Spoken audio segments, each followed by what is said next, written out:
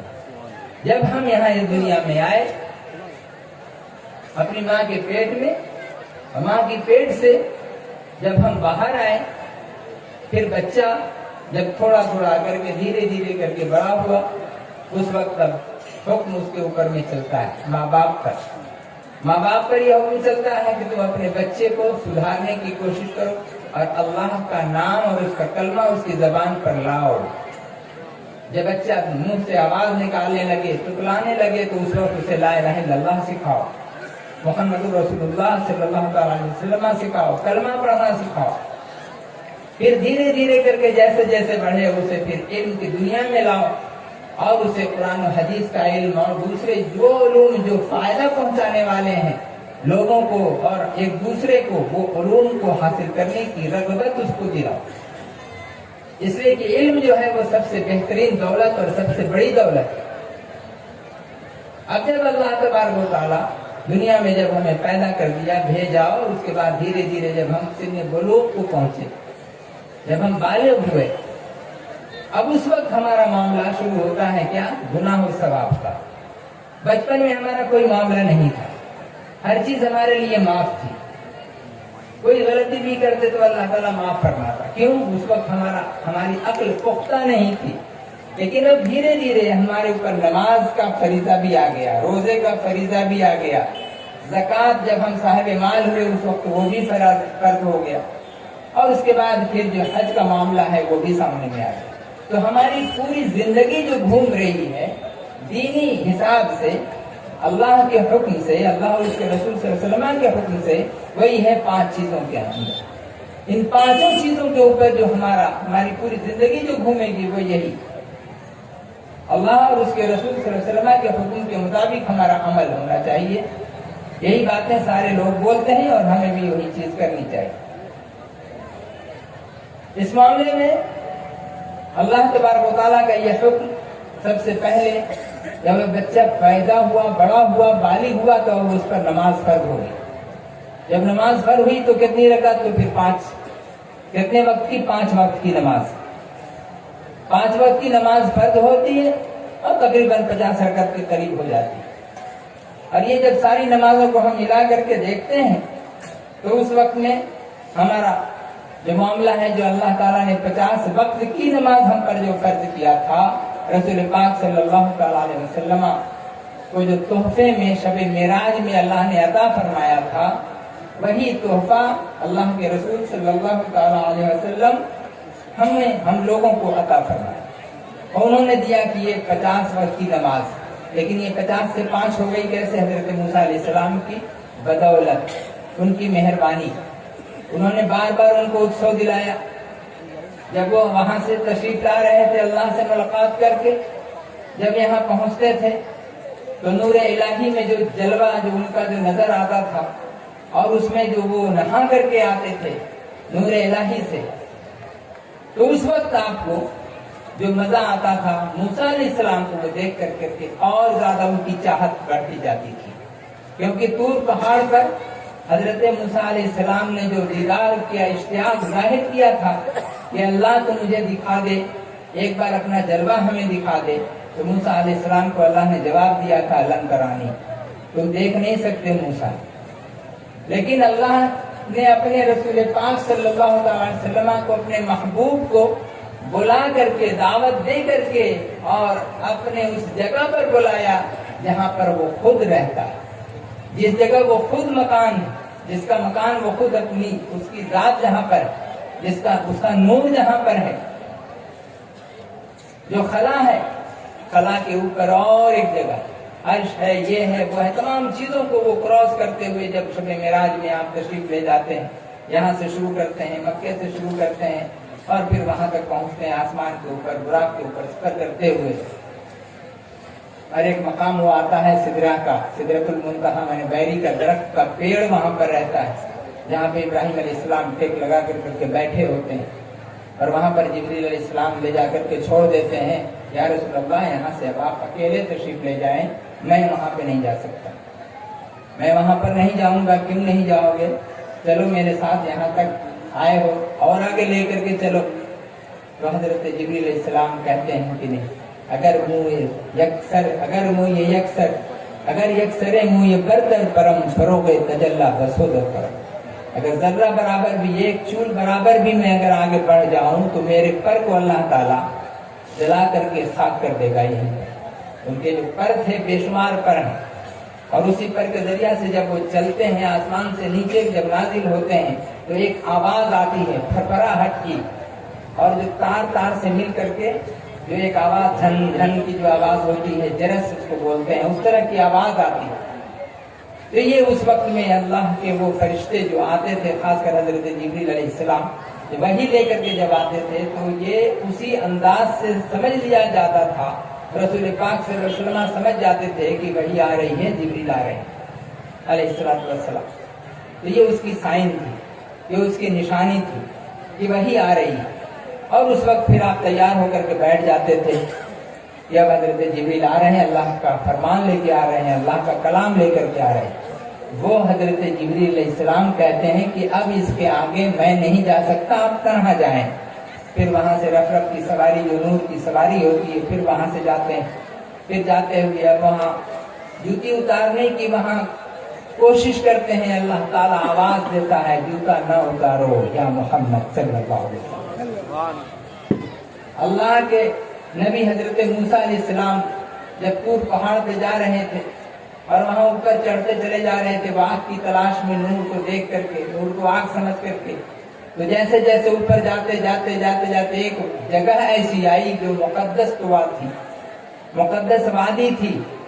اللہ تعالیٰ نے فرمایا یا موسیٰ فخلع علیک، آپ اپنے جوتے کو اتار دیجئے موسیٰ علیہ السلام، اس لیے کہ اب آپ انکا بالوادی المقدس طوا، ایک مقدس طوا میں، مقدس وادی میں آپ کھڑے ہیں. یہ وہ جگہ نہیں ہے جو دنیا میں آپ دیکھ کر کے آ رہے ہیں. آپ آگ سمجھ رہے ہیں لیکن یہ آگ نہیں ہے، وہ تو میں ہوں، انا ربکم الاعلی. جب وہاں پر یہ آواز سنتے ہیں وہاں ان کو جوتا اتارنا پڑتا ہے، اور جب دیکھنے کا جب اشتیاق ظاہر کرتے ہیں، اللہ تو کیسا ہے ذرا ایک بار دکھا تو دے. جب ضد کرنے لگتے ہیں بار بار، ہر بار اللہ کہتا ہے لن ترانی نہیں دیکھ سکو گے موسیٰ، لیکن اللہ تعالیٰ اپنے محبوب رسول پاک صلی اللہ علیہ وسلم کو بلا کے دکھاتا ہے. حضرت موسیٰ علیہ السلام کو منع کرتا ہے کہ آپ دیکھ نہیں سکو گے. یہ بھی نبی، یہ بھی رسول، یہ بھی نبی، یہ بھی رسول، دونوں میں فرق دیکھ لیجئے کیسا. ان کو طور پہاڑ پر بلایا جاتا تھا، بات کرنے کے لیے وہاں بلایا جاتا تھا، اور یہاں پر جو ہے عذاب کا بات ہو رہی ہے. وہاں پر دیکھنے کے لیے حضرت موسیٰ علیہ السلام مشتاق ہیں، اور یہاں پر اللہ تعالیٰ مشتاق ہے. اے نبی آپ آ جاؤ، ایک بار دکھا دو اپنا جلوہ، تم مجھے دکھا دو. تو اس طرح سے جو معاملات ہوئے تو اللہ تعالیٰ جب وہاں پہ ایک جگہ وہ جلوہ فرما ہے، اور اسی کے بعد جب رسول پاک صلی اللہ علیہ وسلم جاتے ہیں حضرت جبریل کو کہتے ہیں چلو، بولے نہ اب نہیں جا سکتا آگے، آپ یہاں سے اکیلے جائیں. پھر وہاں سے رف رف کی سواری ہوتی ہے، اور قریب گئے اور قریب گئے اور قریب گئے. اللہ تعالیٰ فرماتا ہے میرے محبوب اور آ جاؤ پاس، اور پاس اور پاس، کتنا قریب آ جائیں. قرآن کریم نے کہا فَكَانَ قَابَ قَوْسَيْنِ أَوْ أَدْنَىٰ، یا تو 2 کمان یا اس سے بھی کم فاصلہ رہ گیا. اب اس طرح سے جو فاصلہ، اس کی کمی کو اگر ہم ناپ تول اگر کریں تو کیا کتنا کم ہوتا ہے؟ یہی ہوتا ہے کہ اس طرح سے ملاقات ہو گئی.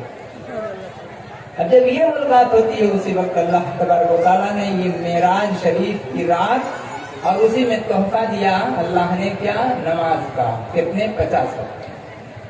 وہی جو نور الہی، جو پورے نور ہی نور ہر طرف میں، اس کو جو آپ نے رسول پاک صلی اللہ علیہ وسلم نے جو اپنے اوپر جو اثر انداز جو ہوتے دیکھا، اور وہ جلوہ جو الگ نکھر کر کے آیا، اور وہاں سے پھر موسیٰ علیہ السلام کے پاس جب نیچے آسمان میں جب آتے ہیں، حضرت موسیٰ دیکھ کر کے مغلوب ہو جاتے ہیں، پریشان، بے حال، یعنی عجیب ان کو ایک عشق ہو جاتا ہے، ایک محبت ہو جاتی ہے، ایک کشش ہوتی ہے کہ اللہ کیسا ہے. ایک ذرہ سوئی کے نوک کے برابر جلوہ طور پہ جو آپ اللہ تعالیٰ نے دکھایا، طور پر جلوہ اپنا سوئی کے نوک کے برابر، تو 40 دن رات بے ہوش رہے حضرت موسیٰ علیہ السلام. اور اس بے ہوشی کے بعد جب آپ ہوش میں آتے ہیں تو کالی رات، کالا پتھر، اس پر کالی چیونٹی رینگتی ہوتی ہے اور حضرت موسیٰ اسے دیکھ لیتے ہیں۔ آنکھ کی بینائی کیسی بڑھ گئی؟ کیا معلوم ہوا؟ معلوم یہ ہوا کہ جو اللہ تبارک و تعالیٰ کے ساتھ اس طرح سے رہتا ہے، جو ہمیشہ اس کی یاد میں مگن رہتا ہے، ہمیشہ اس کا دیدار کرتا رہتا ہے، اور جب بھی اللہ اپنا دیدار اسے کرا دے اور ایک خاص موقع جو آتا ہے جلوہ دکھانے کا، جلوہ دیکھنے کا، اس وقت جو اس کی آنکھ میں ایک جو چمک پیدا ہوتی ہے، چاہے تھوڑی دیر کے لیے اس کی آنکھ قائم نہ کرے، لیکن بعد میں کچھ لمحے کے بعد جو اس کے اندر جو طاقت آتی ہے وہ یہ کہ کالی رات میں کالے پتھر پر کالی چیونٹی کو چلتے ہوئے حضرت موسیٰ علیہ السلام دیکھتے ہیں۔ یہ حضرت موسیٰ کا معاملہ۔ لیکن انہی کے ساتھ اگر ہم رسول پاک صلی اللہ علیہ وسلم کو دیکھیں تو ان کا معاملہ ان سے بہت آگے، بہت آگے۔ یہ تو باضابطہ اللہ سے جا کر ملاقات کر کے آتے ہیں تو ان کا معاملہ کیا ہو۔ دوسری چیز، حضرت موسیٰ علیہ السلام تمنا کرتے ہیں کہ اللہ ایک بار دکھا دے، آواز آتی نہیں دیکھ سکتے، لیکن اللہ تعالیٰ اپنے رسول پاک صلی اللہ علیہ وسلم کو بلاتا ہے اور بلا کے اپنا جلوہ دکھاتا ہے۔ جلوہ دکھاتا ہی نہیں ہے بلکہ جلوہ محبوب بھی دیکھتا ہے، اپنے آپ کو دکھاتا ہے اور خود ان کو دیکھتا ہے۔ اور اس طرح سے اتنی ملاقات جب ہوتی ہے، اتنی محبت، اتنا پیار، پھر آج کے وقت میں اگر ہم اس رسول عربی صلی اللہ تعالی علیہ وسلم کی شان میں ذرہ برابر اگر ہم بے ادبی کریں تو ہمارا ٹھکانہ کہاں ہوگا؟ ہماری گستاخی کا کیا پھل ہوگا؟ کیا نتیجہ نکلے گا؟ کیا ہم کسی لائق رہیں گے رسول پاک صلی اللہ تعالی علیہ وسلم کا سامنا کرنے کے، یا ان کے آگے اپنا منہ، اپنا چہرہ دکھانے کے لائق کیا رہیں گے؟ یہ نہیں ہوگا۔ شرم نہیں آتی؟ گستاخ الفاظ کا استعمال کرنے سے ہمیشہ ہم تمام لوگوں کو خاص کر کے بچنے کی اور اس سے دوسرے لوگوں کو بچانے کی اللہ تعالیٰ توفیق عطا فرمائے، اور اس کی ہمیں کوشش کرتے رہنی چاہیے۔ بہت لوگوں نے اناپ شناپ باتیں کہہ دی اور ان باتوں کے کہنے کی وجہ سے اختلاف، امت کے اندر میں اختلاف پیدا ہو گیا۔ اب وہ اختلاف ایسا بڑھ گیا ہے کہ اس کو سمیٹنا اور اس کو دور کرنا بہت ہی مشکل ہو گیا۔ دربار حقانی انجمن جو قائم کردہ حضرت مولانا شاہ صوفی مفتی اعظم غازی رحمۃ اللہ تعالی علیہ کی، ان کا قائم کیا ہوا یہ دربار، جہاں پہ کسی کے لیے رکاوٹ نہیں، ہر کسی کو ویلکم کیا جاتا ہے، اور یہاں پر جب آتے ہیں تو پھر اپنا ایک خاص انداز میں وہ جو تعلیم و تربیت دیتے ہیں، جہاں پر کوئی بھی معاملہ، کوئی اختلافی معاملہ نہیں رہ جاتا، وہاں پر سارے کے سارے ایک ہوتے ہیں اور وہ ہوتے ہیں حقانی، یعنی حق پر چلنے والا، حق راستے پر چلنے والا، رہروے راہ حق جو ہوتے ہیں وہ راستہ بتاتے ہیں۔ اللہ تبارک و تعالیٰ کا کیا کہنا، اللہ کے رسول صلی اللہ علیہ وسلم کا کیا کہنا، اولیاء کاملین کا کیا کہنا، پوری زندگی کا، چاہے وہ عبادت کا ہو، ریاضت کا ہو، شادی بیاہ کا ہو، یا اس کے علاوہ کھیل کود کا معاملہ ہو، تمام معاملات زندگی کی، کفن دفن، یہ وہ، موت حیات، سب کچھ سمٹتا ہے، تعلیم و تعلم سب سمٹتا ہے کیا؟ اللہ اور اس کے رسول صلی اللہ علیہ وسلم اور کامل اولیاء اللہ کے بیچ۔ اس لیے اب تک جو ہم لوگ جو سنتے آئے، جب بھی کوئی آدمی کسی حاجت کے لیے جاتا ہے ولی کے پاس، کامل ولی اللہ کے پاس، خاص کر کے باغماری کی سرزمین پر دربار حقانی انجمن میں مرشد سے مل کر کے جب وہ کہتا ہے، اپنے معاملات کو پیش کرتا ہے، تو آخر میں یہی سنتا ہے کیا؟ اللہ، رسول، مرشد، یہ تین باتیں، اللہ ہے، رسول ہے اور کامل مرشد۔ تو یہ جو بات ہے یہ بہت ہی اہم ترین بات ہے۔ ظاہر میں ہم لوگ یہ کہتے ہیں اللہ اور اس کے رسول صلی اللہ علیہ وسلم یہی معاملہ ہوا، لیکن یہ بیچ میں مرشد کہاں سے جوڑ دیا؟ تو جن کے عقل میں کچھ اگر گڑبڑی آ رہی ہے یا کچھ خرابی یا سمجھنے سے قاصر ہے، تو ان کا معاملہ صاف یہ سمجھنا چاہیے کہ ہم اپنے باپ کو باپ کب پہچانے، جبکہ ہماری ماں نے پہچانوایا یہ تمہارا باپ ہے، یہ تمہارا باپ، جب ہمارے کسی بزرگ نے یا ہمارے ماں باپ نے جب کہا کہ دربار حقانی انجمن میں جاؤ، تمہارے مرشد ایک ولی اللہ وہاں پر ہیں، جب ان کے پاس جب ہم جاتے ہیں پھر وہ کہتے ہیں کہ رسول عربی صلی اللہ علیہ وسلم آپ کون ہیں اور کیا ہیں، جب وہ ہمیں وہاں تک پہنچاتے ہیں پھر اللہ کے رسول صلی اللہ علیہ وسلم ہمیں پہنچاتے ہیں اور بتاتے ہیں کہ دیکھو اللہ کیا ہے اور کون، اس کی قدرت کیا ہے۔ تو ہمارے لیے جو ایک سلسلہ جو بنا ہوا ہے، اسی سلسلے کے پکڑنے کا نام ارادت ہے، اسی سلسلے کو پکڑنے کا نام پیری اور مریدی۔ جو سلسلے میں داخل کرنے والے ہیں وہ پیر ہوتے ہیں، اور جو داخل ہوتا ہے اسے مرید کہتے ہیں۔ مرید کا لفظی معنی ہے جو چاہنے والا، فعال، اپنے آپ سے جو ارادہ کرتا ہے، ارادہ کرنے والا، چاہنے والا۔ کیا چاہنے والا؟ کھانا، پانی، کپڑا، پیسہ۔ کیا چاہنے والا؟ اللہ کو چاہنے والا۔ جو اللہ کو چاہنے والا ہوتا ہے اسی کو کہتے ہیں مرید۔ اور جو مرشد ہوتے ہیں وہ کیا ہوتے ہیں؟ اللہ تک پہنچانے والے ہوتے ہیں، اسے کہتے ہیں مرشد۔ مرشد ہے رشد سے، یعنی صحیح راستہ دکھانے والا۔ تو صحیح راستہ ہم دیکھ لیے، یہ راستہ چل رہا ہے، اب اس راستے کی انتہا کہاں ہے، میری منزل مقصود کہاں ہے، وہ ہمیں کوئی تو بتائے گا۔ وہ بتانے والا ہوتا ہے مرشد، مانا ہوتا ہے راستہ دکھانے والا۔ اور راستہ کون سا؟ اللہ کی طرف جو راستہ جا رہا ہے اسی راستے کو دکھانے والا مرشد کہلاتا ہے۔ اور بیچ میں جتنے سارے جھول جھمیلے آتے رہتے ہیں اور آتے رہیں گے، ان سب سے قطع نظر ہو کر کے آدمی ایک رخ میں چلا جاتا ہے۔ جب اس رخ میں جاتا ہے اور پھر اس چیز کو جو اس کا مقصد ہوتا ہے اللہ تبارک و تعالیٰ کی محبت تقویٰ کے ذریعہ سے اور اس کے علاوہ شریعت، طریقت، حقیقت، معرفت پر عمل کر کے جو مقصود ہوتا ہے انسان کا، اسی مقصود کو جب وہ حاصل کر لیتا ہے، اب اس مقصود کو حاصل کرنے کے بعد پھر اب اسے اراد الطریق یعنی راستہ دیکھنے کا معاملہ اور دکھانے کا معاملہ نہیں ہوتا۔ وہاں پر وہ مرشد اس بندے کو، اپنے اس مرید کو خود پہنچا دیتے ہیں اسی جگہ پر کہ جہاں سے وہ خود اب دوسروں کو راستہ دکھانے والا بن جاتا ہے۔ یہی کام ہے مرشد کا۔ تو اب جب ہم اس مرشد کے پاس جاتے ہیں، جا کر کے اپنے معاملات کو ہم پیش کرتے ہیں، مقصد میرا جانے کا کیا؟ اللہ کو پانا، اللہ کو پانا۔ اب بہانہ کیا لگتا ہے؟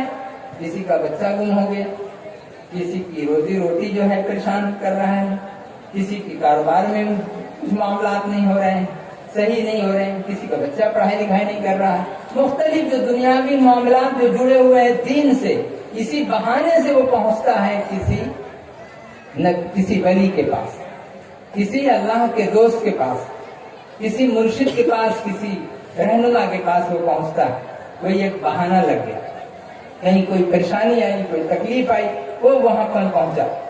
کوئی ہاسپٹل میں ہے، کوئی زندگی موت کو گزار رہا ہے، اس وقت وہ دونوں کے بیچ میں وہ پڑا ہوا ہے، لڑائی کر رہا ہے، وہاں سے وہ جوجھ رہا ہے۔ اب وہ اللہ تبارک و تعالیٰ سے فریاد کرتا ہے، ساتھ ہی ساتھ ایک ایسا وسیلہ تلاش کرتا ہے کہ جس کو پکڑ کر کے ہم ان کی دعا کی قبولیت کے طفیل اللہ تعالیٰ ہمارے مقصد میں کامیابی عطا کرتا ہے۔ تو یہ کیا ہے؟ مرشد ایک ذریعہ ہے، ایک توسل ہے، ایک وسیلہ ہے۔ اسی وسیلے کو جب ہم پکڑتے ہیں اسی کا نام ہے ارادت، اسی کو کہتے ہیں ہم پیری مریدی۔